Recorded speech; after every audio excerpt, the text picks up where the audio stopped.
What if I told you that everything you desire, wealth, health, love, respect, and fulfillment, is already within your reach, but there's just one invisible barrier holding you back? It's not your background. It's not your resources. It's not luck. It's your standards. The truth is, your life will change the moment you decide to change your standards. Not tomorrow, not next year. The moment you decide that what used to be acceptable is no longer acceptable. You don't get what you want. You get what you tolerate. This truth is often the silent architect of a person's entire life story. We are taught from a young age to chase what we want, to dream big, to desire more, to set goals. But very few people are ever told that their reality is not shaped by what they wish for. It's built entirely on what they're willing to accept. Desire without demand is a fantasy.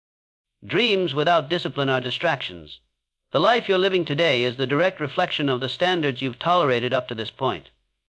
The job you have, the relationships you nurture, the body you walk in, the thoughts you repeat. These aren't accidents or even the outcomes of external forces. They're symptoms of your inner boundaries, or the lack of them. There's a point in every achiever's life where they awaken to this principle. They realize that wanting a better life is not the same as requiring one. And then that distinction is the dividing line between those who lead lives of greatness and those who stay buried in excuses. When you say you want to be healthy, but you tolerate skipping workouts and indulging in food that saps your energy, you're not governed by your desire. You're governed by what you allow. When you say you want to build wealth, but you tolerate financial recklessness, wasteful spending, or even jobs that undervalue you, you're not moving toward your vision. You're anchored to your current reality by the chains of what you refuse to challenge. What you tolerate becomes your prison. It wraps itself around you slowly, disguised as comfort. It feels harmless because it doesn't hurt enough yet. You make small concessions the job that drains you, the partner who disrespects you, the lack of discipline in your daily routine. Each concession chips away at your standards until you start to forget what excellence even looks like. And suddenly, you're not fighting for your best life. You're just surviving inside the version you settled for.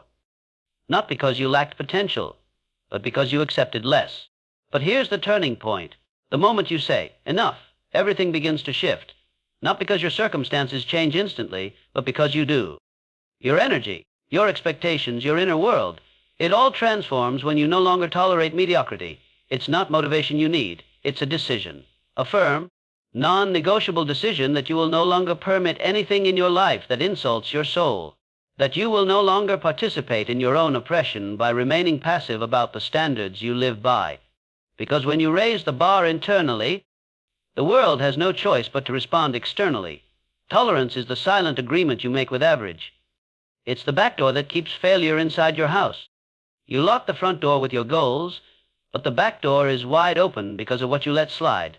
If you're wondering why your life feels stuck, look at the little things you keep tolerating, the missed deadlines you excuse, the negative people you keep around, the beliefs that say, I'll start tomorrow.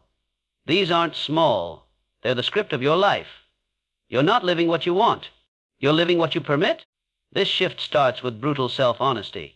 Ask yourself, what have I been tolerating that's holding me back? And don't just list the big things. Look at the daily choices. Success is built in the smallest decisions repeated consistently. The person who commands greatness doesn't just dream differently. They demand differently. They reject excuses. They say no when others say yes. They make discomfort their ally. Not because they enjoy suffering, but because they know that comfort has a cost. And it's paid in the currency of unrealized potential.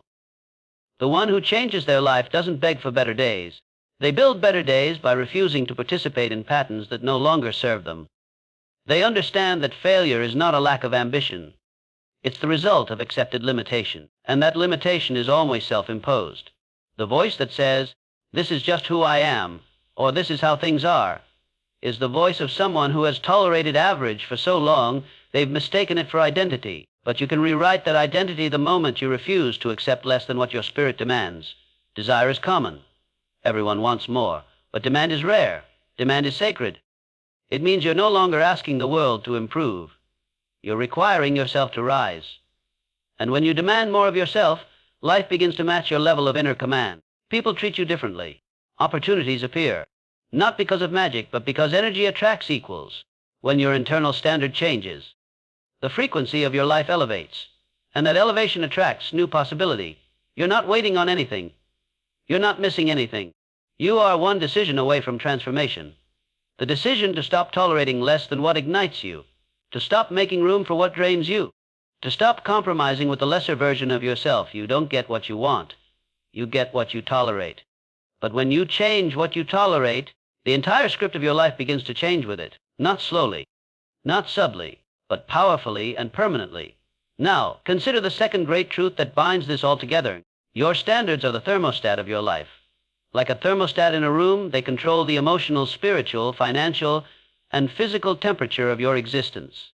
Most people don't realize they're operating on pre-set programming, internal temperatures that were installed through childhood, society, and past experiences. You may say you want more, but if your thermostat is set to average, it won't matter how much success you temporarily generate. It will all self-correct back to the level you're calibrated for. Think about the person who suddenly gets a big opportunity, a raise, or a new relationship, and then sabotages it. Why? Because the external temperature rose, but their internal thermostat was still set to a lower level, so they unconsciously create circumstances to return to the familiar. That's not fate. That's standard. The limit is not outside of them. It's baked into their expectations. It's hard-coded into their habits. They've confused what's normal with what's natural, and allowed outdated standards to determine what they believe is possible. The only way to sustain higher success is to permanently raise your internal settings. That's the hidden truth behind every lasting transformation. You must decide to no longer be the person who lives at the lower setting. The shift isn't just behavioral, it's identity-based. You don't just act differently, you are different. You wake up earlier because the person you are no longer tolerates delay. You speak up because the person you are no longer tolerates silence. You invest in growth because the person you are no longer tolerates mental poverty. The thermostat metaphor is powerful because it reveals why so many people you're between moments of progress and long stretches of stagnation. They try to change the environment without changing the settings. They hustle hard, push forward, force action, but without adjusting the standard. And so, the results never last. But when you raise your standard permanently, your environment has no choice but to follow. It becomes uncomfortable to settle. It becomes painful to regress. And that pain becomes your compass, guiding you back to the level of excellence you've demanded. The most powerful transformations don't come from trying harder. They come from deciding differently. From looking in the mirror and saying, "This is who I am now, and this is what I expect from my life." That shift can't be taught. It must be chosen. And once chosen, it must be protected. Because the world will try to pull you back to your old setting. People will resist your growth because it challenges their comfort. You will face tests. But those tests are not there to stop you. They're there to confirm whether the new standard is real or just another temporary motivation. Raising your thermostating doesn't mean life gets easier. It means you get stronger. It means the vision becomes clearer and the excuses become irrelevant. It means you no longer look at struggle as a threat. You see it as a forge, the place where your new standard is hardened into steel. Because you've decided that your future is worth more than your past, and you refuse to let outdated programming write the next chapter of your story. When you realize your standards are the thermostat of your life, you stop asking how to change your circumstances, and you start asking how to change your core expectations. You become less interested in quick results and more obsessed with internal alignment. Because once your internal temperature is permanently raised, everything outside of you begins to reflect that heat. You don't have to chase opportunities. You attract them. You don't have to beg for respect.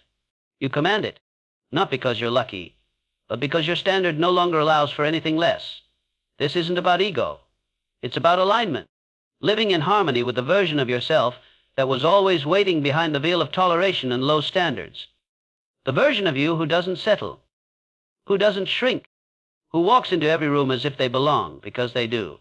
Not out of arrogance, but out of clarity. Clarity of who they are and what they're here to do. That clarity becomes your power. That power becomes your identity. And that identity becomes the life you live. Low standards attract low results. High standards demand high performance. This is not an opinion. It's a law of life, as predictable as gravity. The level you operate at daily is determined not by your potential, but by what you expect from yourself. If your standard is just to get by, then everything in your life will reflect that minimum threshold. Your work will be good enough to survive, not to thrive. Your relationships will be enough to avoid loneliness, not to spark joy. Your health will hover around tolerable, not vibrant. Because the world doesn't meet you at the level of your wishes, it meets you at the level of your requirements. You can't demand excellence from life when you've only asked for comfort from yourself. The people who experience breakthroughs, the ones who live lives that others admire, aren't necessarily smarter, luckier, or more talented. What separates them is that they simply refuse to live below a certain standard. They have trained their minds to require greatness, not occasionally, but daily. To them, excellence isn't something to reach for. It's something that's non-negotiable. It's their baseline. Now, let's be honest, it's easy to say you want more. Everyone says that. But how many people are actually demanding more from themselves? How many are cutting off the escape routes and burning the bridges to their old patterns? Very few. That's why the top of any field is never crowded. It's not because the journey is too hard. It's because the standard is too high for most to maintain. High standards are expensive. They require discipline, consistency, resilience. They ask you to say no when others say yes, to keep going when others stop, to choose long-term rewards over short-term indulgence. The moment you raise your standard, everything changes, not just in your results, but in your identity. You stop being the kind of person who waits for opportunities and start becoming the one who creates them. You stop tolerating toxic environments because you now understand your value. You stop procrastinating because you know your time is sacred. This isn't about working harder. It's about working from a different level of self-respect. People often confuse high standards with perfectionism, but that's a misunderstanding. Perfectionism is fear-driven. It's about avoiding failure and judgment. High standards are purpose-driven. They're about honoring your potential. When you hold yourself to a higher standard, you're telling the universe and yourself that your life matters. That your dreams are not hobbies, they're assignments. That mediocrity may be normal, but it's not acceptable. That you refuse to shrink yourself just to fit into a smaller version of your future. Everything in your environment starts to shift when your standards rise. People who can't meet you at that level will either rise with you or drift away. Opportunities that once felt distant begin to respond to your energy. You begin to see results not because you're lucky, but because you've aligned your habits with your higher self. And let's not forget, life will test you. It will push back when you raise your standard. But that pushback is the friction that creates transformation. It's not a sign to retreat. It's a signal that you're no longer in alignment with your past. That discomfort is growth in motion. People may say, "But I've tried before and failed." Of course you have. Everyone does. But the question is, what did you tolerate afterward? Did you lower your standard to make the failure feel okay? Or did you use the failure to strengthen your resolve and raise your expectations? Failure is only final when it becomes your new standard. But when you choose to rise from it, it becomes your greatest tool for excellence. Because nothing reveals your true level of demand like how you respond to defeat. There are no shortcuts to lasting success, only shortcuts to temporary relief. The person with high standards knows this. They know that real power comes from mastery, not momentum. That's why they obsess over the fundamentals. They don't rely on motivation, they rely on ritual. They show up every day, not because they feel like it, but because they've made a decision. A decision that says, "I will not betray my future for the comfort of today." That decision becomes sacred. And once it's made, it becomes their compass. Let's go deeper. When you demand more from yourself, you stop making excuses. You don't blame others. You don't wait for permission. You don't hope things will change. You make things change. Because you understand that every delay is a decision. Every excuse is a brick in the wall that separates you from your dreams. And the only way to tear down that wall is to raise the standard for what you allow from yourself every single day. The one who transforms their life does so by shifting from, "I hope this happens," to, "I will not settle for anything less." That shift is subtle, but it's revolutionary. Hope is passive, standard is power. Hope waits for opportunity. Standard demands it. Hope is emotional. Standard is spiritual. And when your standard is backed by unwavering belief, unstoppable faith, and unbreakable commitment, then even your smallest actions begin to carry the weight of greatness. Let's talk about the flip side. Low standards are dangerous because they're invisible at first. They don't scream, they whisper. They whisper things like, "It's not that bad. Maybe later. At least I'm better than most." But these whispers are silent killers of progress. They keep you small, not because you're incapable, but because you've convinced yourself to tolerate less.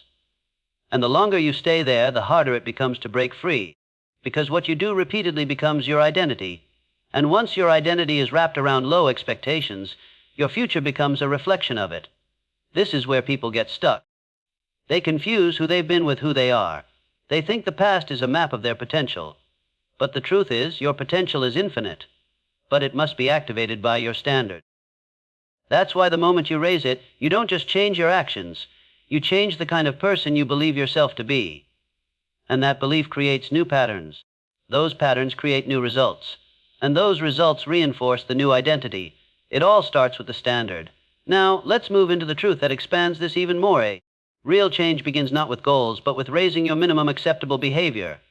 Goals are great. They give you direction, clarity, inspiration. But without a shift in what you require from yourself daily, goals become dreams that die slowly. Anyone can write a goal. Few people change their identity. That's why so many resolutions fail. They're based on outcomes, not standards.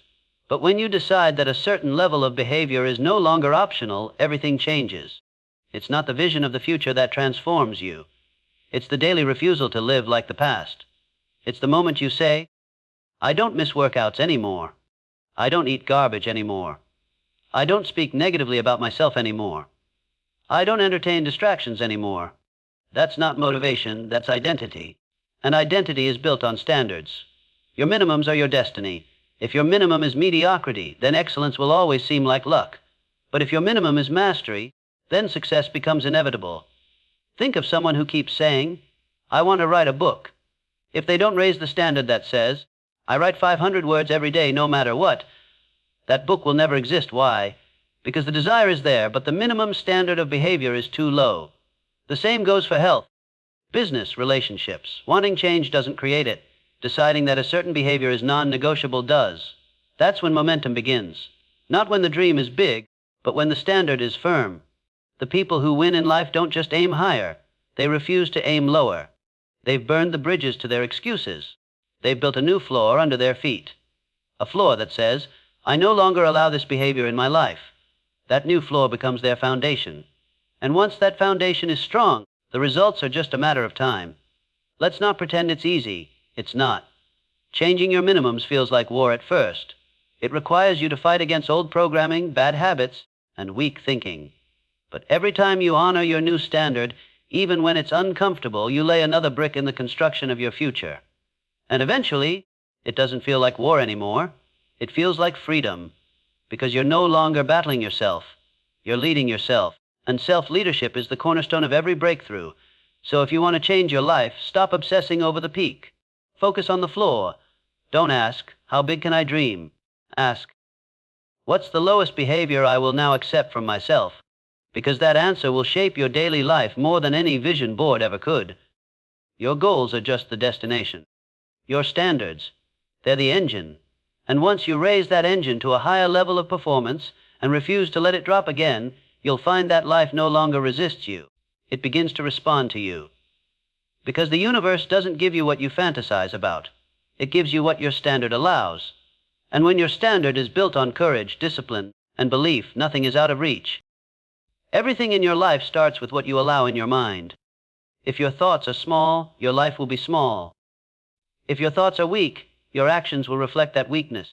Your mind is not just a container for memories and ideas. It is the engine that powers every result you experience. And yet, too many people underestimate the weight of their thoughts. They repeat limiting beliefs and wonder why their reality feels limited. They entertain self-doubt and then question why success feels impossible. The truth is brutally simple. The standard of your life will never exceed the standard of your thoughts. Every time you allow a negative thought to go unchecked, you've made a silent agreement to invite more of it into your life. You've given permission for mediocrity to rent space in your mind. But the achievers of the world don't leave that door open. They guard their thoughts like treasure because they know their reality depends on it. They understand that thought is the first cause of all things. Every result begins as an idea. Every success begins as belief. And every transformation begins with a decision to think differently.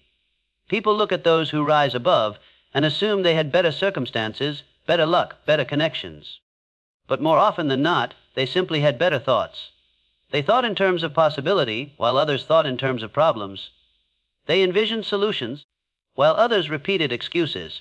They visualized victory so vividly that it began to feel real long before it showed up. That kind of thinking isn't just positive, it's powerful. It aligns your entire nervous system with your purpose. It gives your actions conviction. It gives your choices clarity.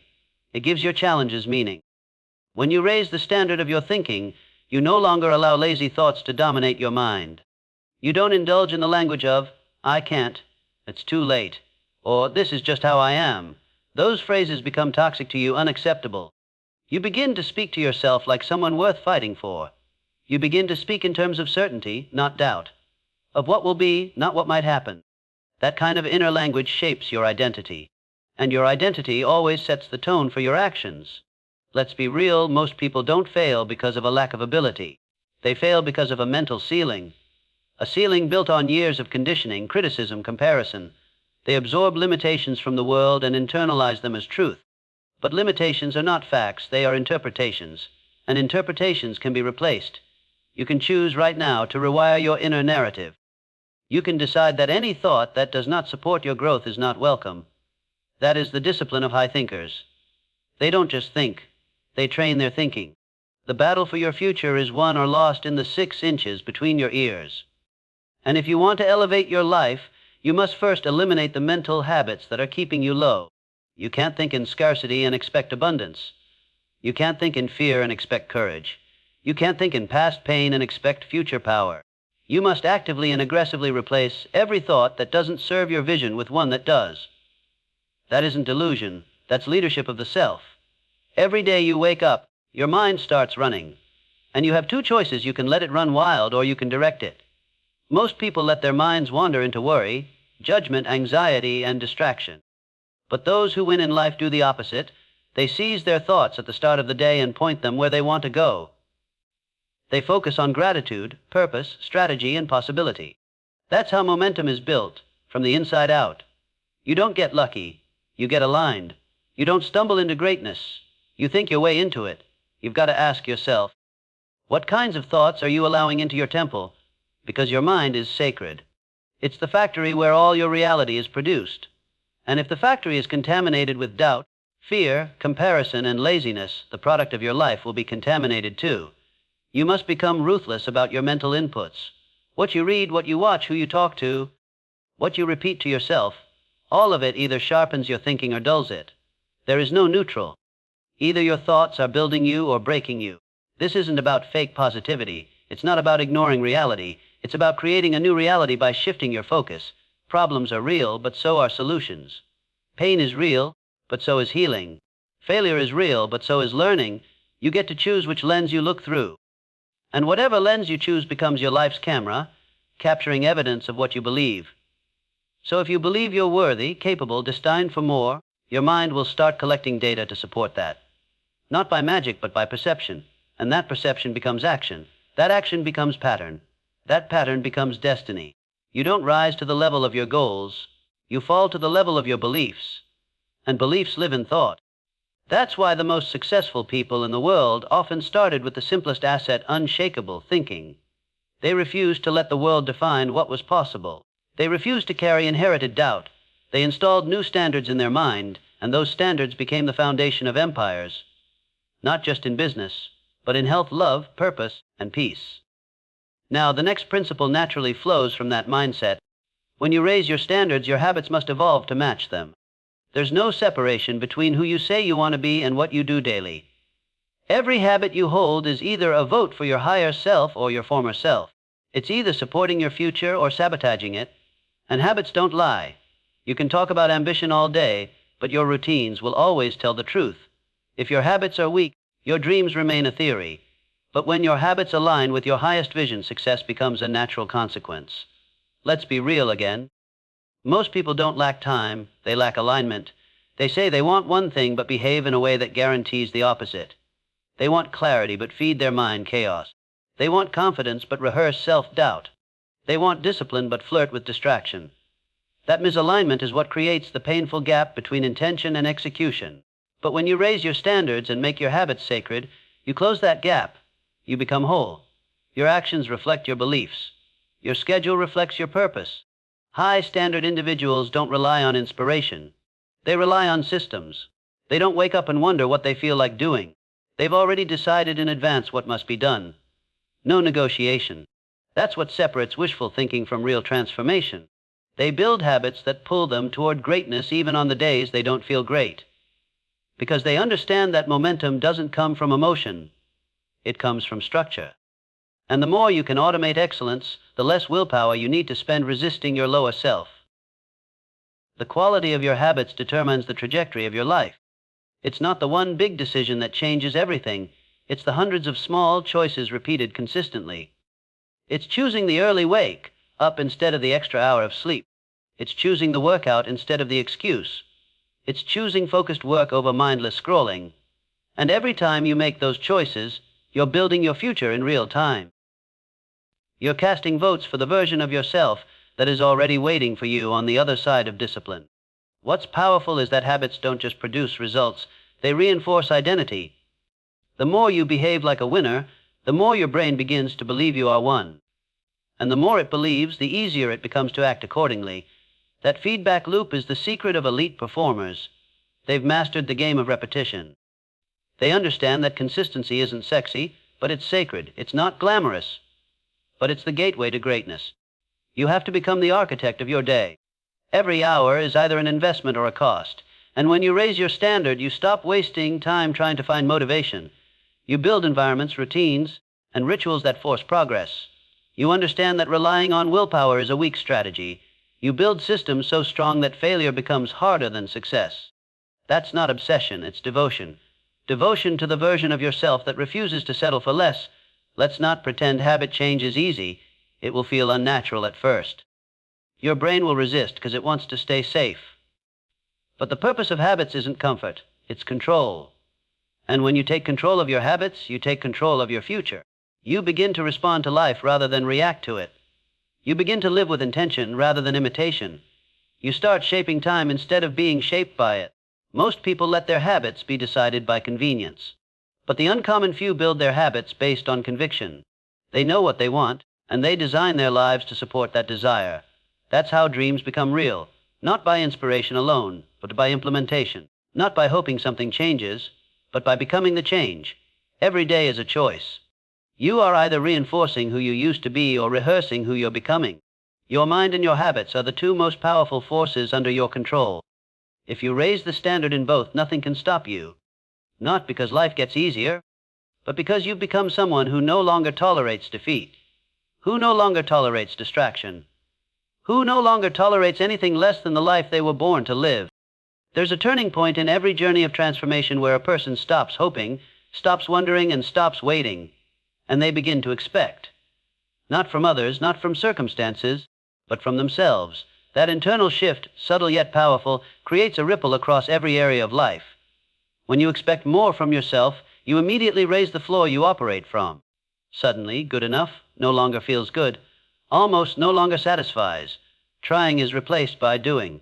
This is where real growth begins, not in ambition, but in expectation. And the moment you shift from merely wishing for a better life to demanding one from yourself, everything begins to move. Most people don't understand the difference between a desire and a demand. They want more success, more peace, more connection, but their inner thermostat is still set at survival. They're hoping life improves, but they're not expecting themselves to rise.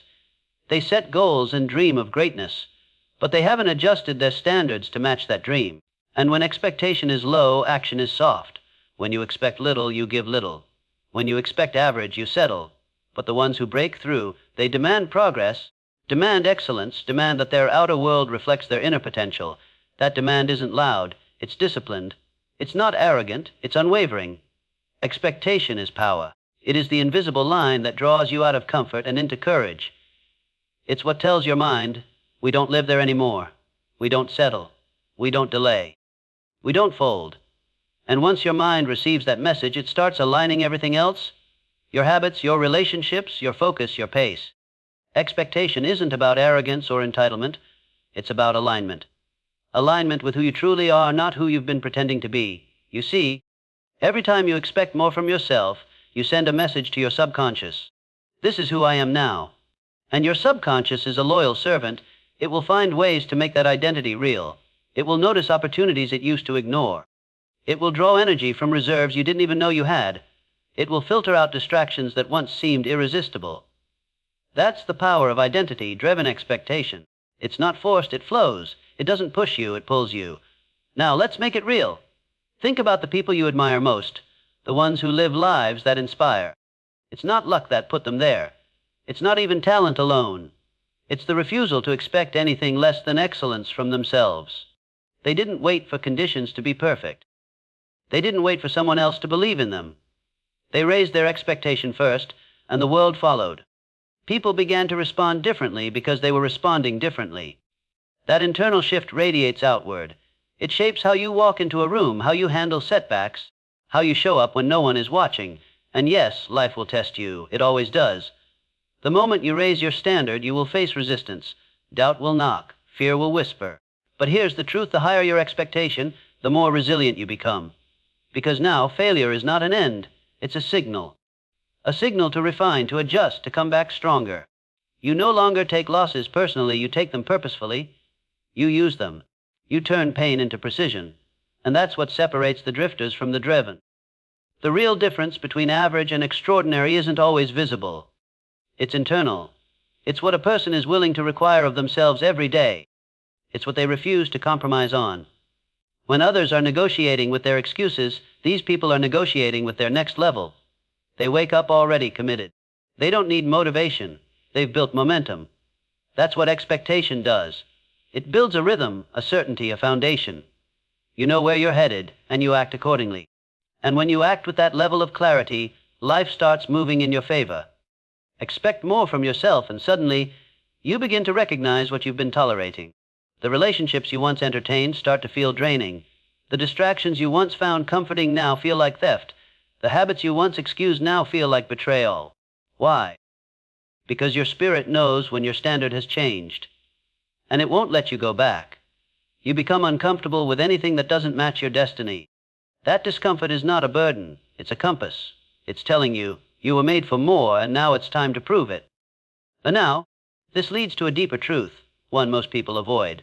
When you raise your expectations, you also raise your responsibility. You can no longer blame others. You can no longer point fingers. You can no longer hide behind circumstances. Why? Because you've taken ownership. And with ownership comes freedom. Real freedom. The kind that doesn't depend on what the world gives you, but on what you demand of yourself. That freedom is rare, but it's available to anyone who is willing to step out of the cycle of victimhood and into the path of vision. Expectation sharpens your focus.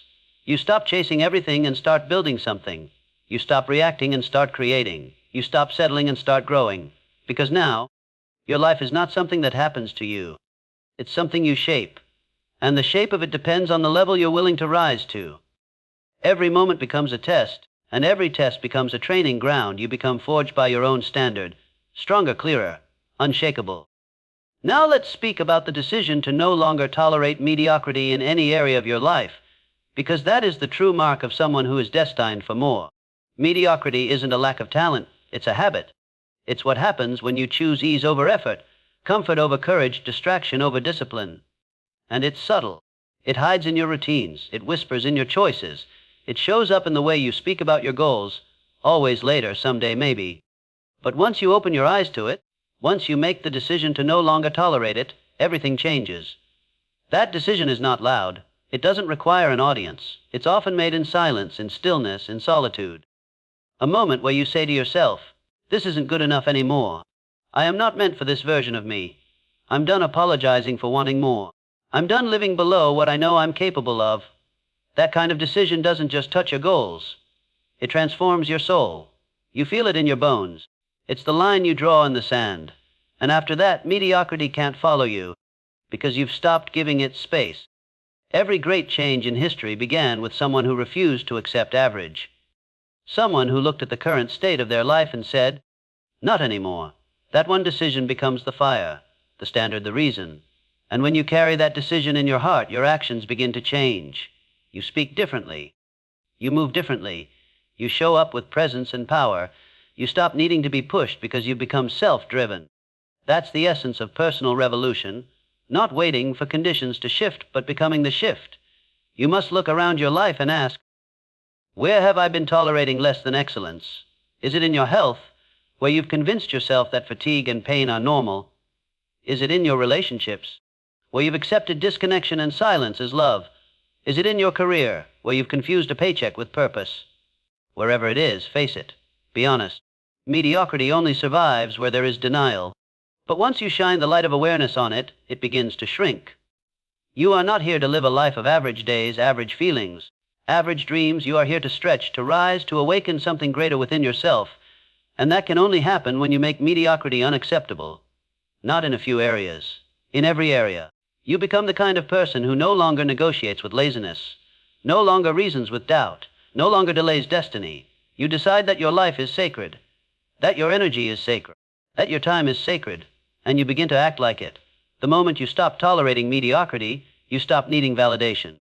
You stop comparing yourself to people who are playing a different game. You no longer ask for permission to become powerful. You no longer dim your light just to fit in. You own your space. You walk into rooms with the posture of purpose, because you know who you are, and who you are has no space for anything less than truth, excellence, and transformation. That transformation starts with a single promise to yourself: I will never again settle for average. That promise becomes a standard. That standard becomes a lifestyle. That lifestyle becomes a legacy. Not just for you, but for everyone you influence. Because once you raise your standards, you give others permission to do the same. Your life becomes a living example that excellence is possible, that courage is contagious, that greatness is not a myth, it's a decision. So you rise not just for yourself, but for everyone watching. You rise because you know what it feels like to shrink. You rise because you remember the pain of pretending to be less. And you never want to feel that again. That fire inside you, it's real. That knowing inside you, it's real. And now it's time to act on it. Time to build a life where mediocrity can no longer survive. Because once you've seen the truth of what you could become, settling will never again feel like safety. It will feel like betrayal. And you're done betraying your future. There comes a moment when your path no longer depends on your surroundings, but on your internal decision to persist. Persistence is not a motivational phrase or a feel-good poster on the wall. It is a mindset, a discipline, a way of life that separates the ones who almost made it from the ones who did. The truth is, anyone can start. Anyone can talk about dreams. Anyone can get excited when things feel possible. But very few are willing to keep showing up after rejection, after exhaustion, after the noise of the world tells them to stop. Persistence is not about what you feel, it's about what you decide. When you make the decision to persist, you're stepping into a power most people never taste. You begin to realize that greatness is not reserved for the most talented, or the most connected, or even the smartest. It's reserved for the most committed, for the ones who refuse to fold when life tightens its grip, for the ones who say, this is hard, I'm tired. I don't see the end, but I'm not stopping. That kind of inner power cannot be bought, taught, or faked. It has to be earned through pressure, and the pressure will come. Most people think the obstacles are the problem, but they're not. The real danger is quitting. The real threat is when you let doubt convince you to stop just short of your breakthrough. If only people could see how close they are when they give up. One more effort, one more attempt, one more day. That's often the difference between obscurity and legacy. But you'll never know unless you keep going. That's why the persistent win. Not because the journey is smooth, but because they learn how to keep walking on broken roads. Every master you've ever admired once stood where you are now, uncertain, unsure, unrecognized. What made them different wasn't that they always knew they'd succeed. It's that they refused to let failure write their final chapter. They were willing to keep writing, to keep creating, to keep showing up even when no one clapped, even when the results were invisible, even when nothing in their external world supported their belief. Because that's what persistence is, belief in motion. Persistence doesn't mean never feeling doubt. It means you don't let doubt stop you. It means hearing no 100 times and still believing your yes is out there. It means stumbling and standing back up before anyone notices. It means rewriting the plan without changing the goal. It's waking up at 4 a.m. when the world is asleep. It's choosing growth over comfort again and again and again. It's not glamorous, it's not easy, but it's the only path to anything real. You must ask yourself, how badly do you want the life you say you desire? Because if you only want it when it's easy, you don't want it enough. If your commitment is conditional, so will be your results. Real persistence is unconditional. It doesn't care about mood. It doesn't wait for motivation. It obeys the vision. It is driven by something deeper than convenience, a purpose, a fire, a future that you can see even if no one else can. That vision must burn so brightly in you that it refuses to be extinguished by failure. People often confuse delay with denial. Just because it hasn't happened yet doesn't mean it won't. Sometimes the universe is testing you. Do you really want this? Will you still chase it after the applause fades? Will you still push when the momentum is gone? Because that's what separates the surface level seekers from the soul level creators. The seekers chase when it's sunny. The creators walk through storms. They build when it's silent. They rise when it's dark. Understand this: your dream is not just a goal. It's an assignment. And persistence is the proof that you're worthy of carrying it. Every struggle, every failure, every lonely night is a test. And the only way to pass is to persist. To keep going when every reason tells you to stop. To keep going when you're the only one who still believes. That's the level of commitment that attracts miracles. That's the discipline that shifts your identity from one who tries to one who does. When you persist, something begins to shift in the world around you. People start noticing. Opportunities begin to open. Not because they suddenly appeared, but because you've changed. You've earned access. You've proven that you're no longer interested in dabbling. You're here to own your space, and persistence is the currency that buys that space. Not money, not charm, not luck, relentless pursuit. Now the 10th principle is the one that binds them all. If you don't claim authority over your own life, someone else will. Life doesn't allow vacuums. If you don't lead yourself, the world will. Society will give you labels. Circumstances will set your pace. Other people's expectations will build your script. But the moment you decide, this is my life, and I am the author, you step into a power most never realized they had. Personal authority is not about controlling everything. It's about owning everything. Owning your choices. Owning your reactions. Owning your destiny. Too many people live life like passengers. They let others set the direction. They live by default, not by design. And then they wonder why they feel lost. Why they feel disconnected. Why life feels heavy. It's because they haven't taken the wheel. They've outsourced their power. But when you take it back, when you say, I am the source, I am the decision, I am the cause, you begin to experience life differently. The world doesn't change, but your relationship to it does. Claiming authority doesn't mean you'll have all the answers. It means you trust yourself enough to find them. It means you don't wait for permission to pursue your purpose. It means you stop asking the world, is this okay? And start telling the world, this is who I am. That internal shift unlocks doors that once seemed sealed. Because the world responds to certainty, and authority is certainty in motion. Let's be clear, life is full of noise, opinions, expectations, distractions. If you don't set your own standards, someone else will. If you don't define success for yourself, culture will do it for you, and you'll spend your life chasing something that doesn't even fulfill you. But when you claim your authority, you write your own definition. You say, this is what matters to me. This is how I choose to live. That's where power lives, in conscious decisions made with clarity and courage. And courage is key, because when you take ownership, you also take responsibility. You stop blaming, you stop waiting. You stop hoping someone else saves you. Because now you are your own rescue. You become the architect of your future, not the victim of your past. That's real freedom, the freedom to rise. The freedom to begin again. The freedom to fail and still keep building. Not because life is fair, but because you're done waiting for fairness. Authority is not aggression. It's alignment. It's knowing who you are and walking in that truth. It's waking up and deciding, this is how I show up. This is how I lead. This is how I create. And every time you make that decision, you anchor your identity. You train the world how to treat you. You stop chasing validation and start becoming the standard. You no longer need to be chosen. You choose yourself. That's what it means to lead your life with authority. And the world needs more people like that. People who refuse to drift. People who own their voice. People who take their pain and turn it into purpose.